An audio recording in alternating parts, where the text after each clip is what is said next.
আজ থেকে আমি একটা ইউটিউবে নতুন চ্যানেল খুলছি, যিশুর বাক্য প্রচার করব। হ্যাঁ, তোমরা সবাই আমার পাশে থেকো, আর আশা করি যিশুর বাক্য সবাই পড়বে। আর তিনি নৌকায় উঠিলেন, তাহার শিষ্যগণ তাহার পশ্চাৎ গেলেন।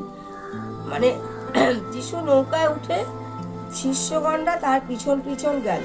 আর দেখো, সমুদ্রে ভারী ঝড় আসিল, এখন কি নৌকা তরঙ্গের আচ্ছন্নত হইতেছে, কিন্তু তিনি নিদ্রাগণ ছিলেন।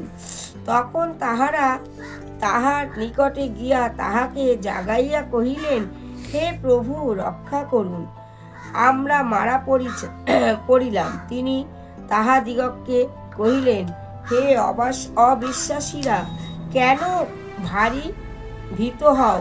তখন তিনি উঠিয়া বায়ু আর সমুদ্রকে ধমক দিলেন, তাহা মহা শান্তি হইল। আর সেই ব্যক্তিরা আশ্চর্য জ্ঞান করিলেন, আর ইনি কেমন লোক, বায়ু ও সমুদ্রে যে ইহা আজ্ঞা মানে। তার মানে কি বলতে চাইছে, যিশু যখন নিদ্রায় গিয়েছিলেন আর যে তার শিষ্যরা নৌকায় ছিলেন, তারা ঝড় দেখে ভয় পেয়ে গেছিলেন, যিশুকে ডেকেছিলেন। তখন যিশু তাহাদের বলল, অবিশ্বাসী লোকেরা, কেন ভয় পাচ্ছ?